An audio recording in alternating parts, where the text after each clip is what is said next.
If ever there was a movie star that exemplified the old, you know what you're gonna get with this one, then it has to be Jason Statham. Like, if I was to describe him as playing a gruff, rugged man of few words and an indeterminate accent that's half English, half American, with some kind of military slash CIA slash Black Ops background, who's trying to put his violent past behind him and live a simpler life, only to be drawn back into his old ways when someone he cares about is threatened by mobsters slash people smugglers slash corrupt government officials, forcing him to use his unique set of skills to brutally fight his way through an army of disposable henchmen with little or no difficulty until he gets to the head villain and ultimately saves the day. I'd basically be describing 90% of his filmography at this point. He's like a modern day Steven Seagal, only with more hair and less of a beer gut. And Working Man, his latest movie, is another fine addition to his resume of solid, dependable, modestly budgeted and undemanding action flicks that know exactly what their audience wants from them and deliver it without fuss or pretense. The slight difference this time around though are the surprisingly big names attached to it, with David Ayer directing, Sylvester Stallone on scriptwriting duty, and the whole thing being adapted from a novel by Chuck Dixon. Is it a great movie? Well, not really. In fact, it suffers from a bloated script that feels about 30 minutes too long for what it actually is, a glut of minor supporting characters who get way too much screen time and development for their roles in the story, and a forgettable series of low-level villains who can't seem to decide which one is the main antagonists. If I had to compare it to something, I'd say it's pretty close to The Beekeeper in terms of writing quality, pacing, and overall direction. Oh man!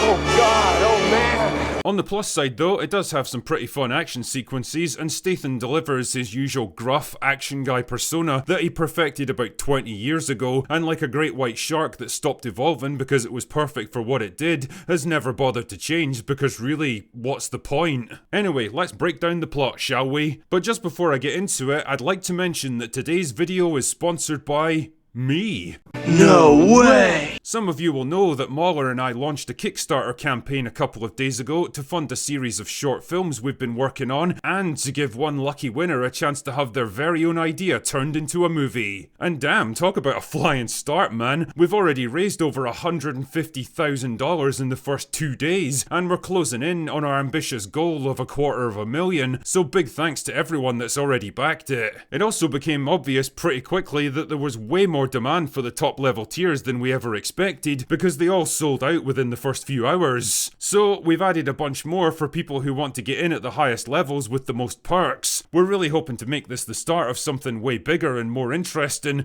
and we need your help to make it happen. So if you're interested in becoming a backer, the link is in the description. Anyway, that's enough of my self-serving pish, back to the review. So, A Working Man stars Statham as Levin Cade, a gruff, rugged man of few words. And would you believe it, he comes from a military background, but now he's trying to put all that behind him to live a simpler life as a construction worker.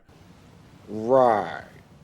That is, until his boss's daughter gets kidnapped by a gang of ruthless people smugglers who plan to sell her off to the highest bidder, forcing him to go back to his old ways and use his particular set of skills to kill his way to the top of the criminal organization and get her back. And that's kind of it, if I'm honest. There's not a whole lot of story to this movie. It's more like a video game where he has to fight his way through low-level enemies, pump them for information so it leads him to the next level, and an occasional boss encounter where he gets to do some negotiating, before a big climactic confrontation where he kills the last of the bad guys and saves the girl. It's all pretty simple, serviceable stuff, and normally the kind of thing you could wrap up with a lean and mean 90-minute runtime, but A Working Man is almost 2 hours long because there's so much extra shit bolted onto it. Like the subplot about Cade's battle for custody of his daughter that feels kind of disconnected from the main narrative and doesn't really go anywhere. Or the pair of enforcers in charge of moving Jenny around and selling her to a wealthy client who get a shit ton of screen time and development but are really nothing more than glorified henchmen. Or the seemingly endless stream of middle-aged Russian mafia leaders who all sound very ominous and sinister